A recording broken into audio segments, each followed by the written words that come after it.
प्रथम सगळ्यांना जय महाराष्ट्र. जे निजामपूर गणामध्ये आता निवडणूक लढवतोय, इथं असणाऱ्या आपल्या लोकांची, मुलांची बेरोजगार समस्या, शिक्षणासाठी, आरोग्यासाठी आणि पर्यटनाचा पहिला माझा हा याचं माझी संकल्पना असेल ती मी काम करणार. आणि त्यासाठी लढवताना मुलांना रोजगार कसा मिळवून देण्याचं काम पहिल्यांदा करणार. असणारं इथं निजामपूर गावामध्ये जे 50 कोटीचं हॉस्पिटल इथं नाही आहे, ते पहिला मी त्याची माझी संकल्पना होती. निजामपूर म्हणजे हॉस्पिटलचा मी प्रयत्न कर आणण्याचा. मुलांसाठी इथं म्हणजे भव्य दिव्य जे मुलांना खेळण्यासाठी ग्राउंड नाही, तर ग्राउंडसाठी मी प्रयत्न करेन. आणि असणारे पर्यटक आज देवकुंड असतील, कुंभे धरण असन, कुंभे असन, देवकुंड असन, आमचं सिक्रेट वन, जेणेकरून कसं आहे अजून पर्यटक तिथं वाढतील त्यासाठी मी पहिलं प्रयत्न करीन.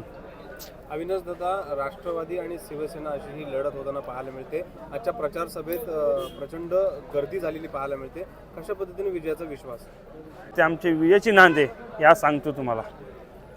माजी आमदारांचे पुत्र आहेत, त्यांच्यावर तर तुमची लढाई असणार. माझे आमदार असं मी कधी असं धरलंच नाही. माझे आमदार असेल तर खासदारचा मुलगा असतो असं काय नाही. माझे जे मी ज्या रंगणात उतरलो आहे, तर माझा विजयासाठी मी उतरलेलो आहे आणि मी सरळ मार्गाने चाललेलो आहे आणि तुम्ही विजय नक्की जिंकणार हे सगळी मी आज तुम्हाला सांगू इच्छितो आणि ही जनता येत्या 7 तारखेला दाखवून देणार.